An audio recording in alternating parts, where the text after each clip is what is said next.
మా latest videos కోసం మా ఈ తెలుగు న్యూస్ ఛానల్ సబ్స్క్రైబ్ చేసి గంట సింబల్ యాక్టివేట్ చేసుకోండి. రేపు శనివారం రాత్రికి ఆవాలతో ఇలా చెయ్యండి చాలు. ₹1,00,00,000 అప్పు ఉన్నా కరిగిపోతుంది. అయస్కాంతం ఆకర్షించినట్టు కోట్లు మీ ఇంటి దగ్గరికి వచ్చి పడతాయి. అష్ట ఐశ్వర్యాలు సిద్ధిస్తాయి. అప్పుల బాధ అనేది అక్షరాల్లో వర్ణించలేనిది. అదొక నిప్పు లాంటిదని పెద్దలు ఊరికి అనలేదు. మనకు వెనక ఎంత ఆస్తి ఉన్నా ఒక్కోసారి గ్రహస్థితులు అనుకూలించక పరిస్థితులు చేయి దాటిపోయి అప్పులు చేయాల్సిన దుస్థితి వస్తుంది. అనుకోని ఆరోగ్య సమస్యలు రావచ్చు, కుటుంబ బాధ్యతలు పెరగవచ్చు, లేదా వ్యాపారంలో నష్టాలు రావచ్చు. కారణం ఏదైనా ఒకసారి అప్పుల ఊబిలో కూరుకుపోతే అందులోంచి బయటపడటం అంత తేలికైన విషయం కాదు. అప్పు చేసినప్పటి నుంచి మనిషికి కంటి మీద కునుకు ఉండదు. అసలు కన్నా వడ్డీలు కట్టడానికి మన సంపాదన అంతా సరిపోతూ ఉంటుంది. నెల తిరిగేసరికి ఇంటి ముందుకు అప్పుల వాళ్ళు వస్తారేమో అన్న భయంతో, అవమానంతో మనశ్శాంతి పూర్తిగా కరువైపోతుంది. ఎంత సంపాదించినా వడ్డీలకే పోతుంటే ఇక జీవితంలో పైకి ఎదిగేది ఎలా అనే నిరాశ ఆవహిస్తుంది. మీ ఈ మానసిక క్షోభను, ఆవేదనను మేము పూర్తిగా అర్థం చేసుకోగలము. ఈ పరిహారం మనలో ఒక సానుకూల శక్తిని నింపి సమస్యలను ఎదుర్కొనే మానసిక ధైర్యాన్ని ఇస్తుంది. అయస్కాంతం ఆకర్షించినట్లు కోట్లు వచ్చి పడతాయి అంటే ఆకాశం నుంచి డబ్బులు రాలిపోతాయని కాదు. మనం చేసే ఈ పరిహారం వల్ల మన ఆలోచన విధానం మారి సరైన నిర్ణయాలు తీసుకుని మన కష్టానికి తగిన ప్రతిఫలం దక్కి డబ్బు సంపాదించే కొత్త అవకాశాలు మన తలుపు తడతాయి అని అర్థం. దేవుడి దయతో పాటు మన కఠోర శ్రమ, ఆర్థిక క్రమశిక్షణ, పొదుపు అనేవి అప్పుల నుంచి బయటపడటానికి అసలైన మార్గాలు. మరి ఇంతకీ ఈ శనివారం రోజు ఆవాలతో ఏం చేయాలి అనే విషయాన్ని ఇప్పుడు వీడియోలో వివరంగా తెలుసుకుందాం. ఫస్ట్ అయితే ఒక పవిత్ర కథను విందాం. ఫ్రెండ్స్, ఫస్ట్ అయితే ఈ వీడియోకి ఒక లైక్ కొట్టి ఓం నమో వెంకటేశాయ అని కమెంట్ పెట్టండి. పూర్వం పాటలీపుత్రం అనే ఒక అందమైన ఆహ్లాదకరమైన పట్టణంలో శివానందుడు అనే ఒక పేద బ్రాహ్మణుడు నివసిస్తూ ఉండేవాడు. అతనికి ఎంతో గుణవతి అయిన సరళ అనే భార్య ఉండేది. శివానందుడు ఎంత పేదవాడంటే ఉదయం పూట కడుపు నిండా భోజనం చేస్తే మళ్ళీ రాత్రికి తినడానికి ఇంట్లో ఏమీ మిగిలేది కాదు. ఏ పని చేసినా అందులో నష్టాలే తప్ప ఏనాడు 4 రాళ్లు వెనకేసుకున్న పాపాను పోలేదు. దానికి తోడు కాలం కూడా కలిసి రాకపోవడంతో వారి దారిద్ర్యం రోజురోజుకు పెరిగిపోసాగింది. ఇలాంటి గడ్డు పరిస్థితులలో సరళ ఒకరోజు తీవ్రమైన అనారోగ్యానికి గురైంది. ఇంట్లో కనీసం పూటకు గడవని పరిస్థితిలో భార్యకు మెరుగైన వైద్యం చేయించడం శివానందుడికి అసాధ్యంగా మారింది. ఆ నిస్సహాయ స్థితిలో భార్యను తీసుకుని వెళ్లి ఆమె పుట్టింట్లో వదిలిపెట్టాలని నిర్ణయించుకున్నాడు. బదిలి వెళుతూ ఎంతో బాధతో సరళను చూసి, సరళ, మన పరిస్థితి ఏమీ బాగోలేదు. ఏ పని చేసినా అందులో మనకి నష్టమే వస్తుంది. కాలం ఏమాత్రం కలిసి రావట్లేదు. నువ్వు కొన్ని రోజులు మీ పుట్టింట్లోనే ఉండి వైద్యం చేయించుకో. మనకన్నీ సర్దుకున్న తర్వాత, నాకంటూ ఒక స్థిరమైన రాగడి వచ్చిన తర్వాత నేను నిన్ను తిరిగి మళ్లీ మన ఇంటికి సగౌరవంగా తీసుకువెళ్తాను. ఈసారి తప్పకుండా ఏదైనా కొత్త వ్యాపారం చేసి లాభాలు గడిస్తాను అని భరోసా ఇచ్చాడు. సరళ కూడా భస్తపడుతున్న కష్టాన్ని అర్థం చేసుకుని ఆయనకు ధైర్యం చెప్పి పంపించింది. భార్యను పుట్టింట్లో వదిలి ఒంటరిగా పాటలీపుత్రం చేరుకున్న శివానందుడు మరుసటి రోజు ఉదయం దిగులుగా వీధిలో నడుచుకుంటూ వెళ్తుండగా అతని ప్రాణ స్నేహితుడు ఆచారి ఎదురుపడ్డాడు. ఆచారి ఎప్పుడూ భక్తిభావంతో ఉండే వ్యక్తి. శివానందుడి వాడిపోయిన ముఖాన్ని చూసి అసలు విషయం తెలుసుకుని ఎంతో జాలిపడ్డాడు. మిత్రమా, నువ్వు ఏమాత్రం అధైర్యపడకు. మన కష్టాలన్నీ తీర్చేవాడు ఆ ఏరుకొండలవాడే. నువ్వు శ్రీవెంకటేశ్వర స్వామికి పూజలు చెయ్యి. ఆయన కలియుగ ప్రత్యక్ష దైవం, ఆపద్బాంధవుడు, అనాథ రక్షకుడు. నిన్ను నన్ను కష్టాల నుండి రక్షించేది ఆయనే. స్వామివారిని నమ్ముకున్నవారు ఎన్నటికీ చెడిపోడు. నువ్వు మనసారా ఆ తిరుమలేశుణ్ణి ప్రార్థించు. నీ వ్యాపారంలో ఉన్న విఘ్నాలన్నీ తొలగిపోయి అద్భుతమైన లాభాలు వస్తాయి అని ఎంతో నమ్మకంగా చెప్పి వెళ్లారు. ఆచారి మాటలు విన్న శివానందుడిలో ఒక కొత్త ఆశ చిగురించింది. వెంటనే బజారుకు వెళ్లి శ్రీ వెంకటేశ్వర స్వామివారి అందమైన చిత్రపటాన్ని కొనుగోలు చేసి ఇంటికి తెచ్చుకున్నాడు.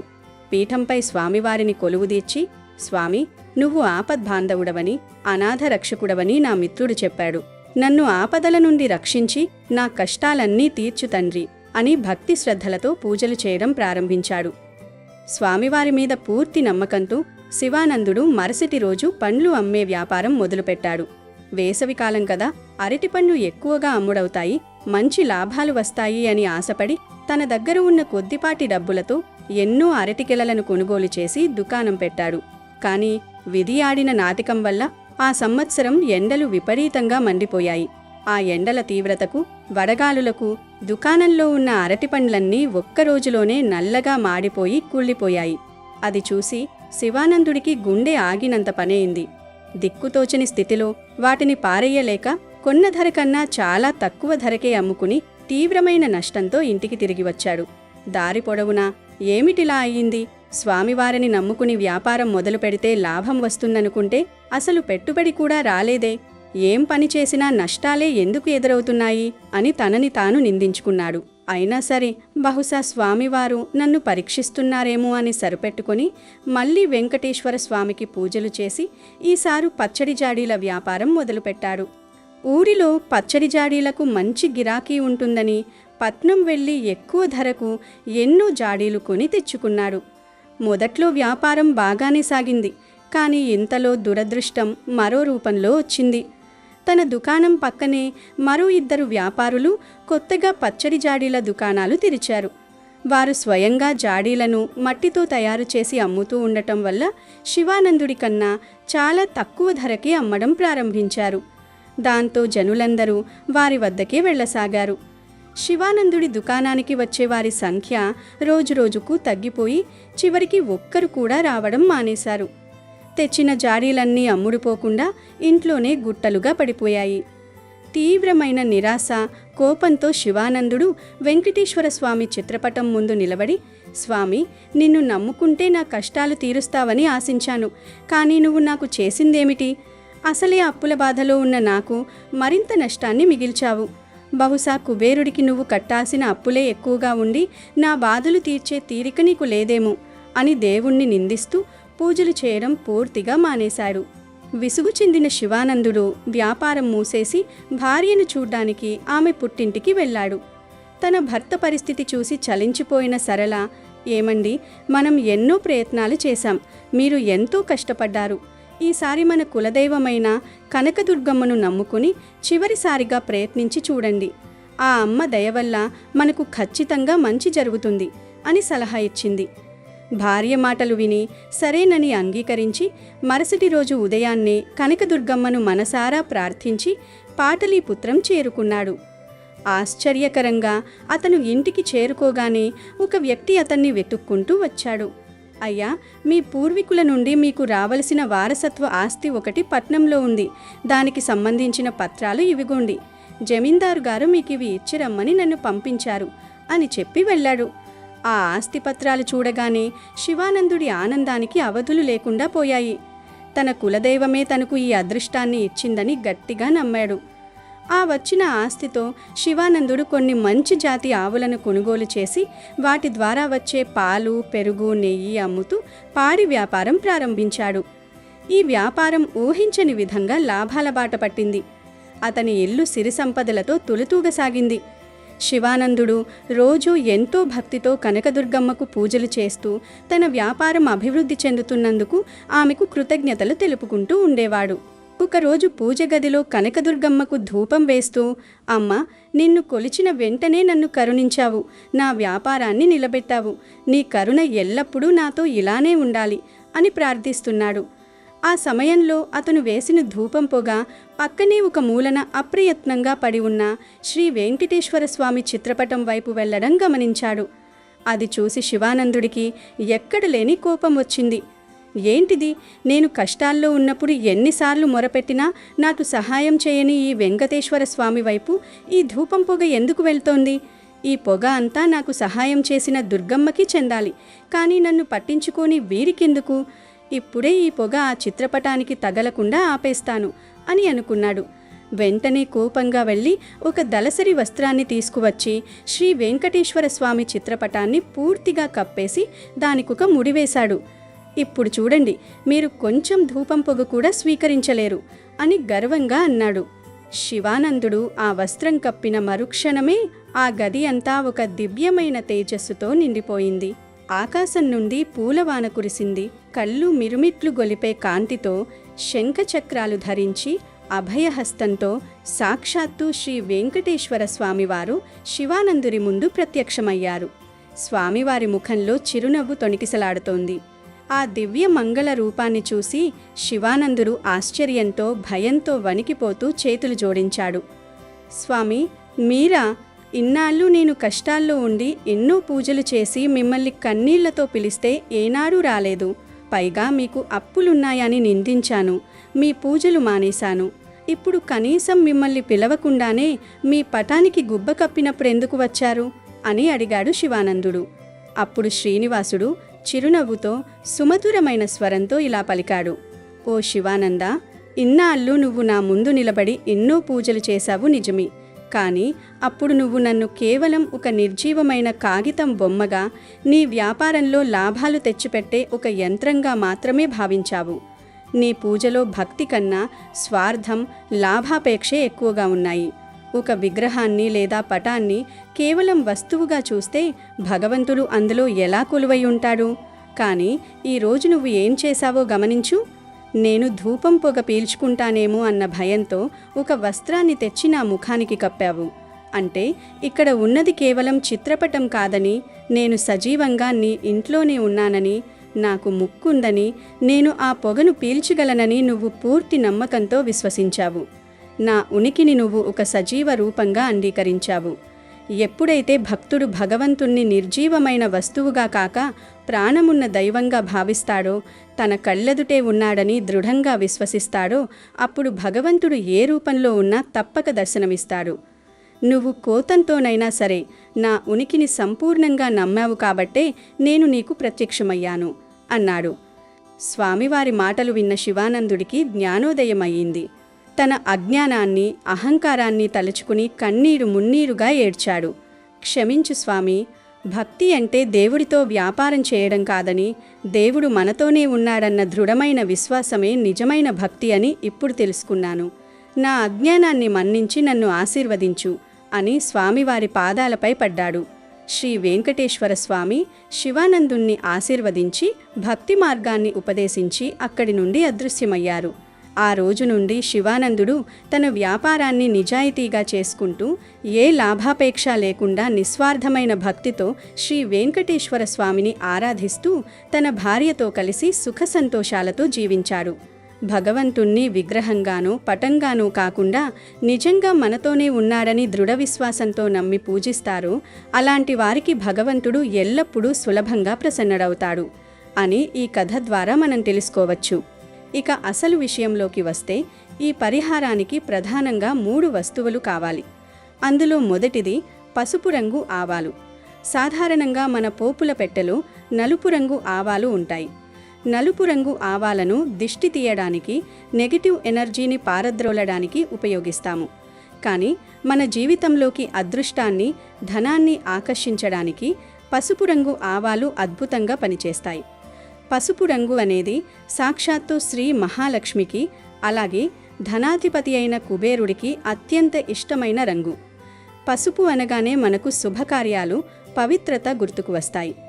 ఈ పసుపు రంగు ఆవాలలో అతీంద్రియ శక్తులు చాలా ఎక్కువగా ఉంటాయని, ఇవి ఆర్థిక సమస్యలను పారద్రోలి అదృష్టాన్ని తీసుకొస్తాయని శాస్త్రాలు చెబుతున్నాయి. కిరాణా కొట్లలో లేదా పూజా సామాగ్రి అమ్మే దుకాణాల్లో ఈ పసుపు రంగు ఆవాలు సులభంగా దొరుకుతాయి.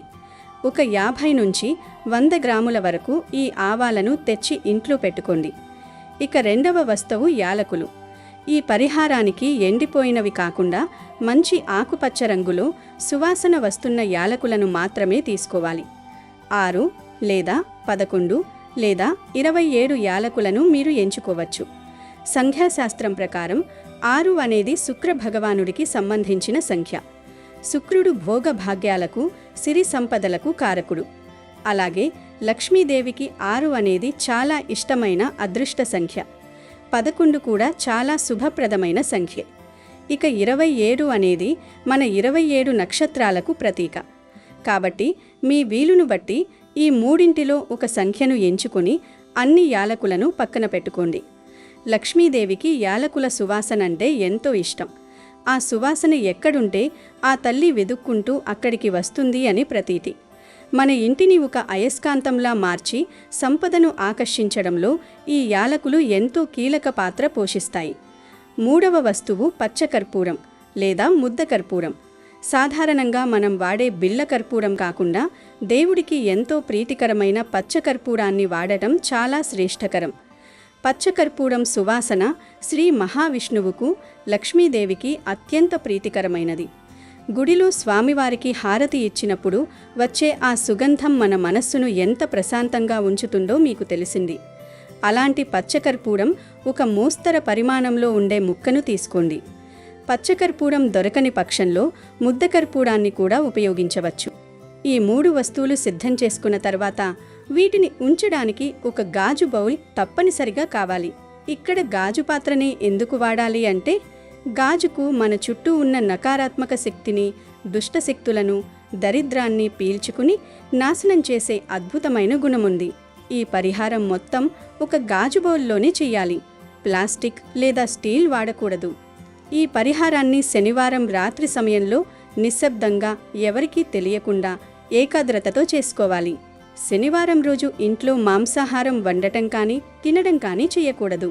నియమనిష్టలతో చేసినప్పుడే మనం ఆశించిన ఫలితం దక్కుతుంది. నలుపు రంగు దుస్తులు ధరించకుండా చూసుకోండి.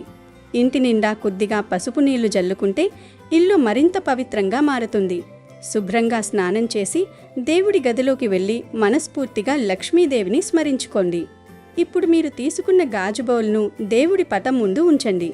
అందులో ముందుగా మీరు తెచ్చిపెట్టుకున్న పసుపు రంగు ఆవాలను సగం వరకు పోయండి. ఆ తర్వాత మీరు లెక్కపెట్టి ఉంచుకున్న 6 లేదా 11 లేదా 27 ఆకుపచ్చని యాలకులను ఆ ఆవాల మీద ఉంచండి. చివరిగా ఆ బౌల్ మధ్యలో పచ్చకర్పూరం ముక్కను పెట్టండి. ఇలా ఈ 3 వస్తువులను ఆ గాజు బౌల్లో అమర్చిన తర్వాత కళ్ళు మూసుకొని మీ ఇష్టదైవాన్ని, లక్ష్మీదేవిని అత్యంత భక్తి శ్రద్ధలతో ప్రార్థించండి. అమ్మా, నాకున్న అప్పుల బాధలన్నీ తీరిపోవాలి. నా జీవితంలో నేను ఇంకొకరి దగ్గర చేయి చాచి అప్పు అడిగే పరిస్థితి రాకూడదు. రూపాయి కూడా అప్పులేని ప్రశాంతమైన జీవితాన్ని నాకు ప్రసాదించు. నేను కష్టపడి పనిచేసి కోట్లు సంపాదించుకునే సన్మార్గాన్ని, అవకాశాలను నాకు చూపించు. ఒకరి దగ్గర అప్పు తీసుకునే దుస్థితి నుంచి 10 మందికి అప్పిచ్చే, సాయం చేసే స్థాయికి నిన్ను ఎదగనివ్వు తల్లి అని మనస్ఫూర్తిగా ఆర్తితో వేడుకోండి. దేవుడి ముందు మనసు విప్పి బాధలు చెప్పుకోవడం వల్ల సగం భారం తగ్గుతుంది.